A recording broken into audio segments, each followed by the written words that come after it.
in the Wall Street Journal exclaims, outsiders with no inside to be outside of. There is no arc, no through line, no destiny. As the British Tommies sang in the trenches of World War I to the tune Lang Syne, "We're here," she said, "you don't have to believe anything." Like most people, I used to think the world would go on in the way it was going on, with better medicine and the arrival of an occasional iPad or an earthquake, truth, or any real sense of right and wrong. At least in the sense that we can attest to it all of the time, everywhere, and for everyone, i.e. as an absolute. And all of us have grown up with people telling us that the only absolute is that there are no absolutes. And this relativism should be understood biblically.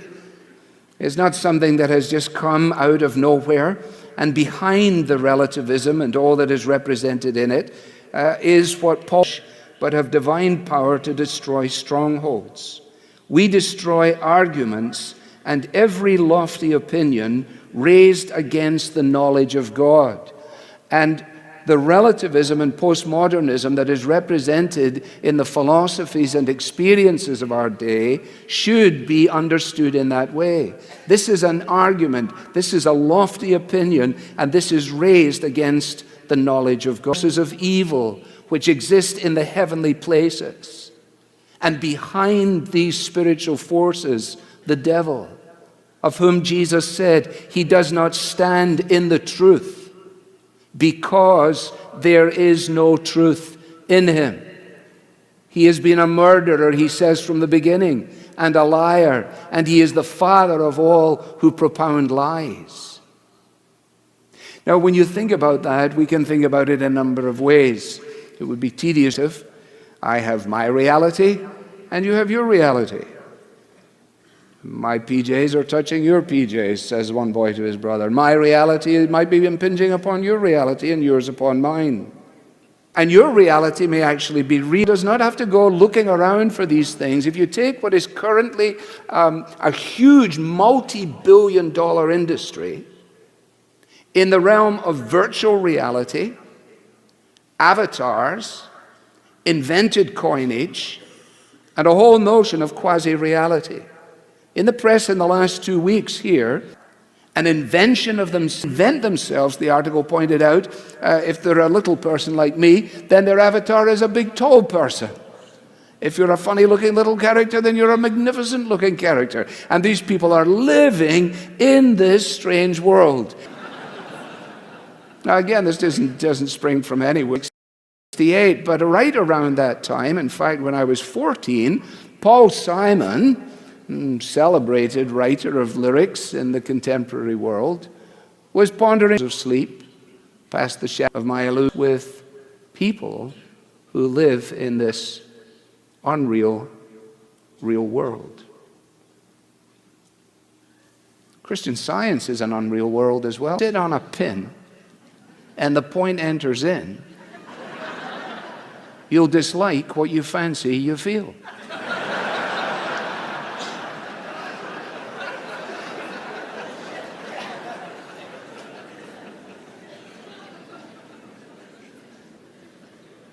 It expresses itself in the realm of morality.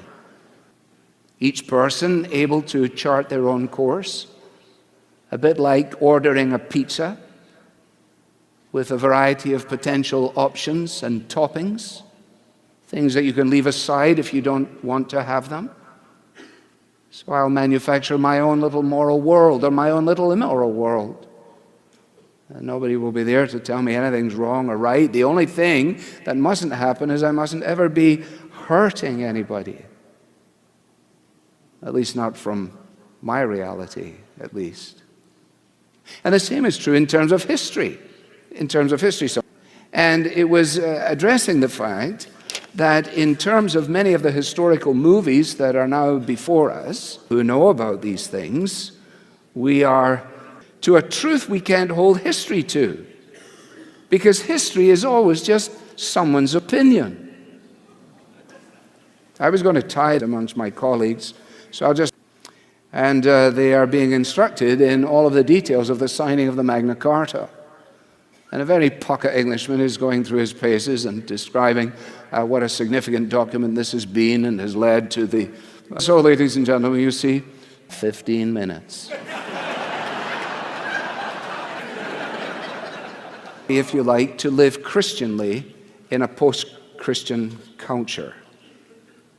How are we to speak about He who is the way and the truth and the life in a culture that says, but truth cannot be defined in these one of three possible approaches? In fact, two I do not advocate. I think they should be avoided. And one, I think, this is a kind of approach.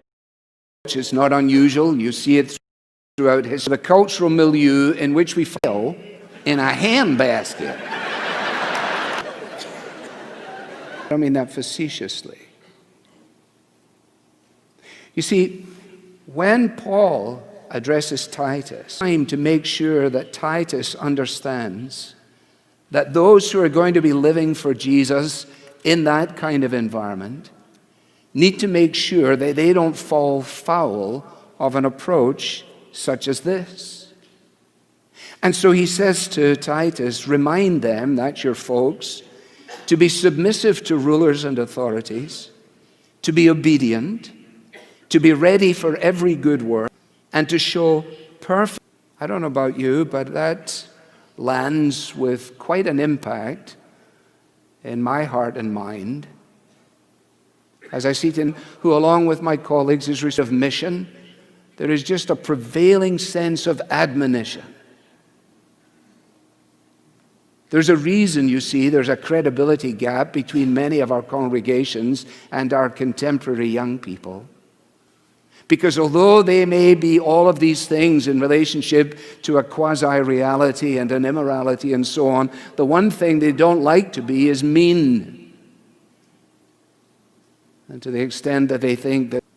Some of you have aspirations, I think, to replace Statler and Waldorf. You remember those old boys from the Muppets? Balconeers. They were never down in the action. They just sat up there the whole time, harumphing and pumping and moaning. There's biblical precedent coming back from the evangelistic venture in Samaria, where the response has not been exactly what you would call fantastic.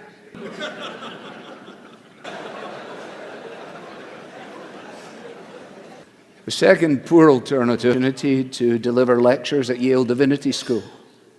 And on that occasion, he warned the students and coach, making his appeal to those who are elite in the culture, at least intellectually, not wishing to be regarded as ignorant and unlearned men.